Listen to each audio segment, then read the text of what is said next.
really lost. No, no, no. Here we are. We're back on. Okay. Sorry, folks. Sorry about that. That's you know what? That's That's the beauty of a live show. If you missed it, That's Chris right. divulged everything. He was in tears when he was. I couldn't stop myself. But, you know, it's because of you, Ray. You know, I just love you so much. So sorry about that, guys. When we had the tour, if we missed it, we went into the room where he has this huge vinyl collection and CD collection. And that's why I write. So, and that's where Chris writes. Now, in terms of the vinyl, I was asking, do you ever play that? Again, no, unfortunately, I don't anymore. I really don't. I tried myself at one time and listening to all of them at least once, and I've got hundreds and hundreds and hundreds of contemporary classical records. Some of them are available on CD, but the majority of them, because there's such unusual and lesser known works by certain composers that are not popular, have never been released on CD. My suspicion is they never will. What I really should do is hire somebody to go through them and transfer them onto CD, because, you know, unlike everyone else, the majority of the time, the time when I usually listen to music is when I'm in my car, and unfortunately I don't have a stereo or turntable set up in my car. So, by the way, yeah. Getting back to last year, you went to Spain. I did. Last year was Ubeda? Last year was Ubeda for the first time. Before that, the year before that was Tenerife, and the 2 years before that was Madrid. So, and you are the antithesis of any kind of celebrity because you love your fans. You legitimately love your fans. You know, I don't. It's funny. I don't consider them my fans. It's strange. I just consider them people who happen to love film music to the same degree that I do, and we're all of the same mind, the same heart, the same soul. We are equal in every regard. The only difference between me and them is I just happen to write it, you know. But I adore spending time with these people, and I missed not going to Spain this year. You know, I should have just called Robert Towns and said, "Listen, do you mind if I just crash the party? You know, come over just so I can do these people. I miss them. A year went by, I didn't see them, and you got to believe I do think about them. And the more people I get to meet, the more fulfilling it is, because to me, I consider it like a love fest. You know, if I give them love, they seem to want to give me love back, and there's an energy that's created that's so rewarding. Because I do think in my heart of hearts that there's a reason why these people have entered my life, and maybe there's a reason why I've entered their lives, and I feel so blessed. You know, who would have guessed?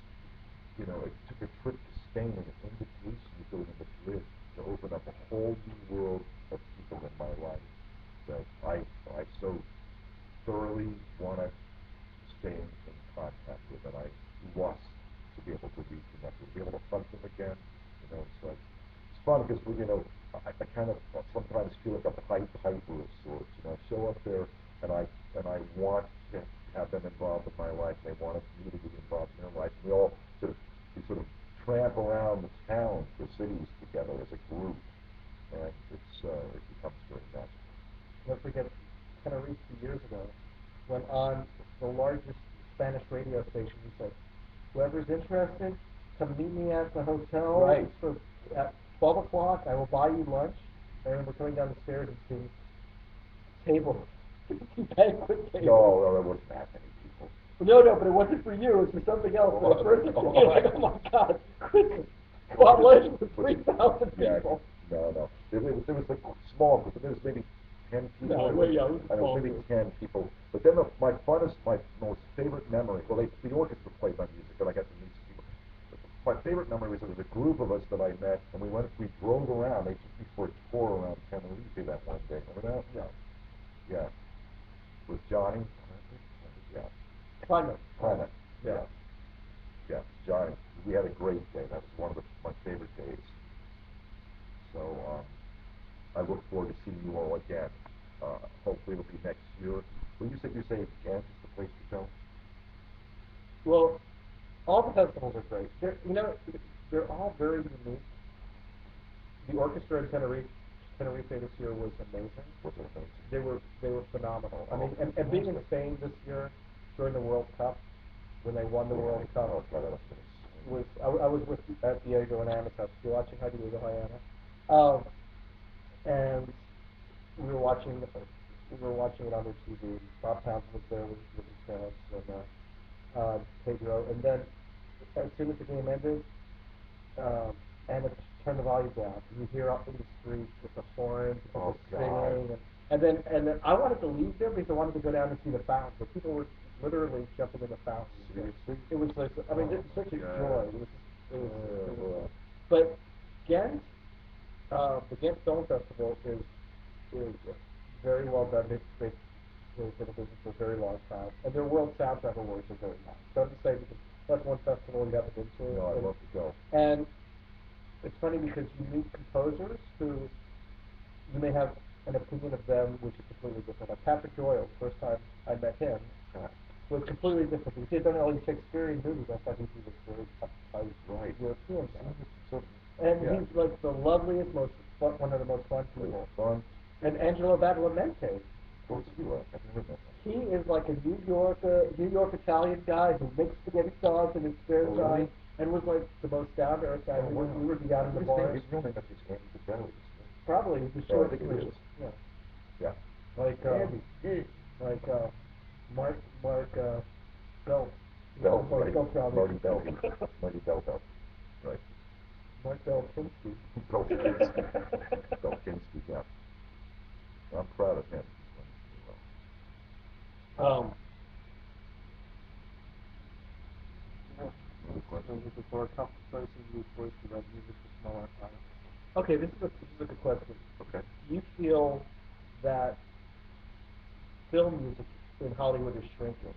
Are they using less orchestral music? Are they making you write with less ensembles, or is it the project that?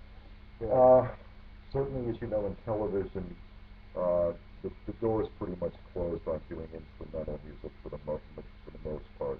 There are a handful of films, TV shows that use orchestra, but they're few and far between. Of course, when I moved out here in 1980, every single moving image that needed original music had to use live instruments, including the UCLA student movies, thank the Lord.